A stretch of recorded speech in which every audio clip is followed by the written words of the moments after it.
حضرت یونس ابن متہ علیہ السلام اللہ کے برگزیدہ نبی۔ ان کا واقعہ قرآن مجید میں کئی مقامات پر بیان ہوا ہے۔ یہ صرف ایک قصہ نہیں، یہ صبر، توبہ اور اللہ کی رحمت کا زندہ ثبوت ہے۔ آج ہم اس ڈاکیومنٹری میں دیکھیں گے نبی کا مشن، قوم کی ضد اور وہ دعا جو اندھیروں میں بھی راستہ دکھا دیتی ہے۔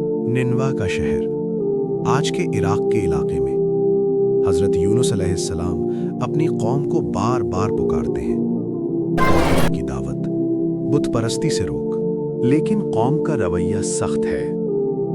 مذاق، انکار اور ضد۔ سالوں تک دعوت کے باوجود لوگ ایمان نہیں لاتے۔ یہ درد صرف نبی ہی سمجھ سکتا ہے، جب حق سامنے ہو اور لوگ منہ پھیر لیں۔ حضرت یونس علیہ السلام غم اور مایوسی میں اللہ کے حکم کا انتظار کیے بغیر قوم کو چھوڑ دیتے ہیں۔ یہاں قرآن ہمیں ایک باریک نقطہ سکھاتا ہے۔ نبی بھی انسان ہوتے ہیں، مگر اللہ ان کی تربیت فرماتا ہے۔ یہ کوئی بغاوت نہیں تھی، یہ صرف جلد بازی تھی۔ اور اسی لمحے سے امتحان شروع ہوتا ہے۔ حضرت یونس علیہ السلام ایک کشتی میں سوار ہوتے ہیں۔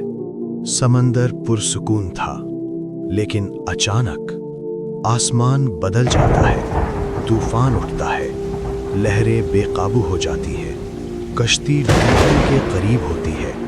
اس زمانے کے سمندری لوگوں کا ایک یقین تھا، مصیبت بے وجہ نہیں آتی۔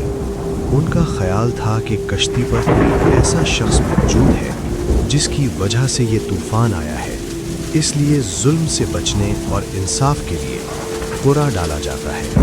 قرآن صرف ایک مرتبہ نہیں، 3 مرتبہ ڈالا جاتا ہے، اور ہر بار نام نکلتا ہے یونس ابن متہ۔ اب کوئی شک باقی نہیں رہتا۔ ایک نبی اللہ کے حکم سے سمندر کے حوالے۔ سمندر کی گہرائی، اندھیرا، خاموشی۔ اچانک اللہ کا حکم، ایک عظیم مچھلی حضرت یونس علیہ السلام کو نگل لیتی ہے، مگر نہ ہڈیاں ٹوٹتی ہیں نہ جان جاتی ہے۔ 3 اندھیرے، رات کا اندھیرا، سمندر کا اندھیرا، مچھلی کے پیٹ کا اندھیرا۔ یہ قید خانہ نہیں تھا، یہ تربیت کا مدرسہ تھا۔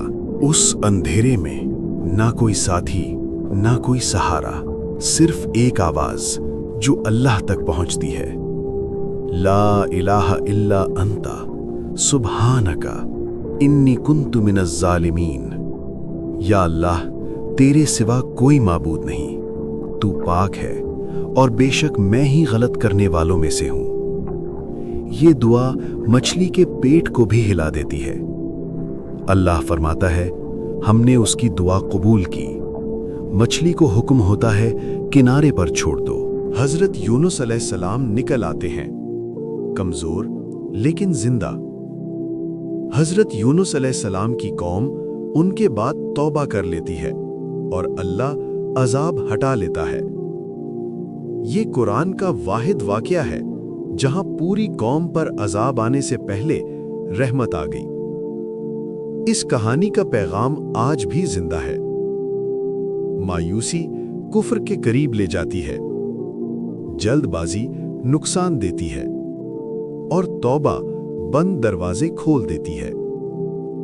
اگر آپ بھی زندگی کے اندھیرے میں ہیں تو یہ دعا یاد رکھیے، کبھی نہ کبھی کنارہ ضرور آتا ہے۔